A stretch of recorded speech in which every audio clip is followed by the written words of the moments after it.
I just wanted to say, Tom, huge congratulations for the success, of the venture of getting the Museum of Somerset set up with so many exciting features, and the whole way in which the archive thing is being thought about feels to me to be incredibly constructive.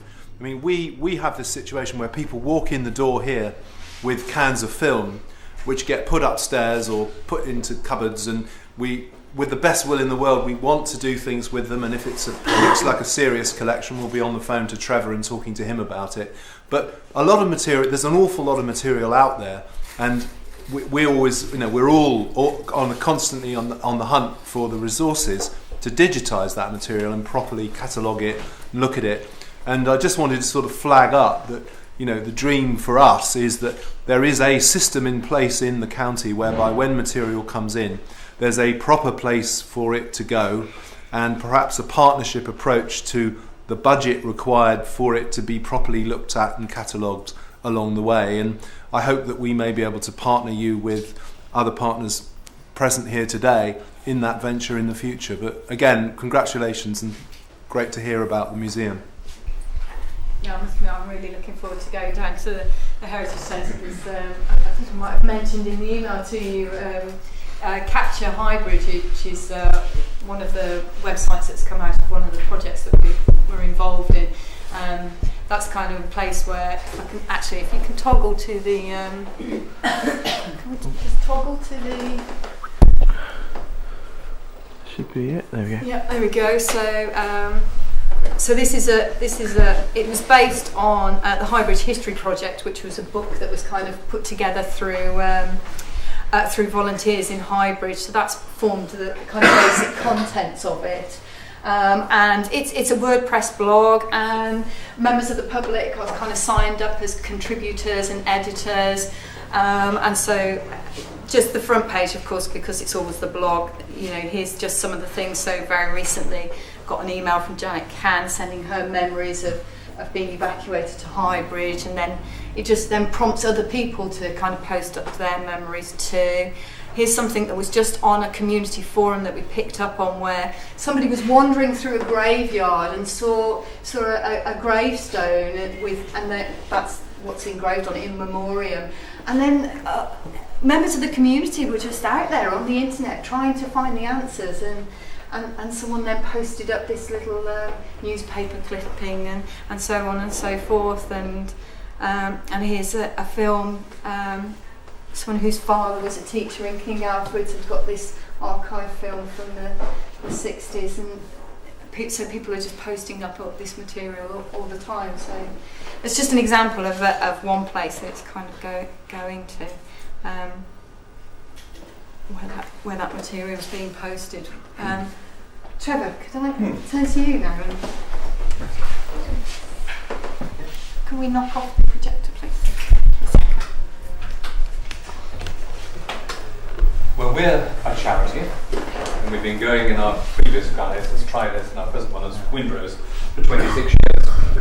I was awfully young when we started.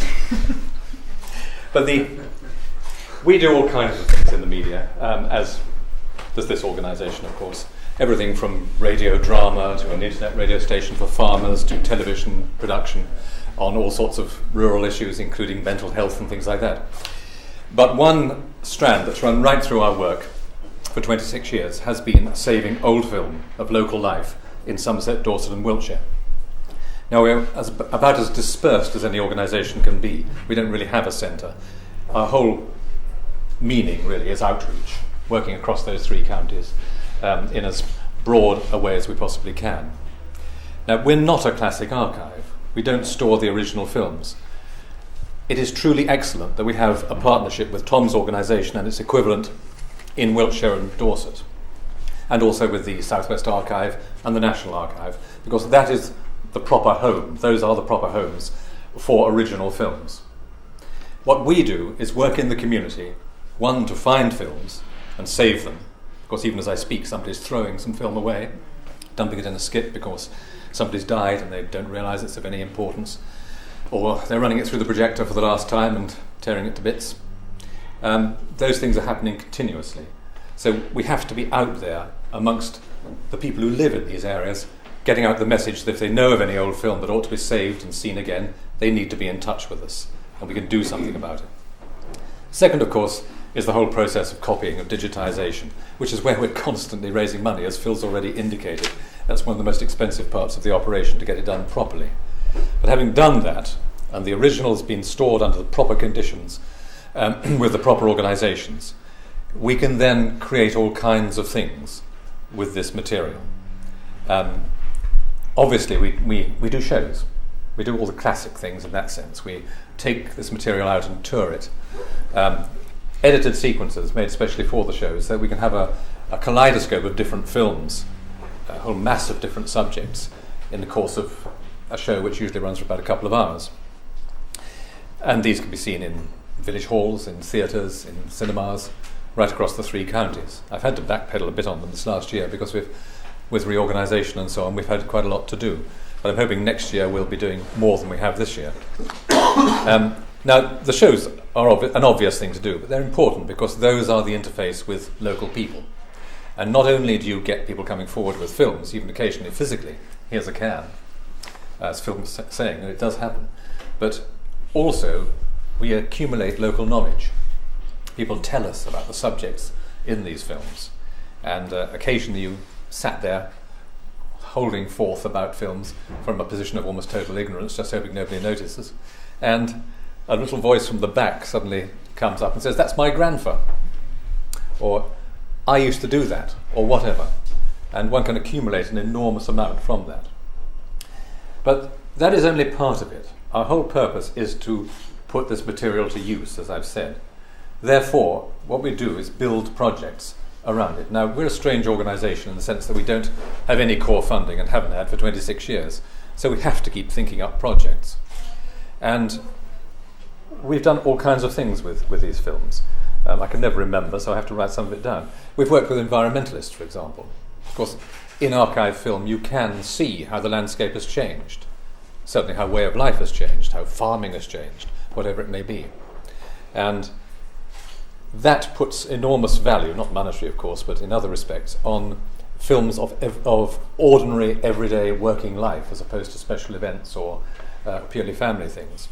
And we always say to people who are asking us what they should shoot today, get out there in the street and let's see the world as it is presently, because that will be the great thing that changes ordinary things. And some of the best films we've ever had, I think, are those where people have simply taken a camera out in their own village and encapsulated a day or a morning.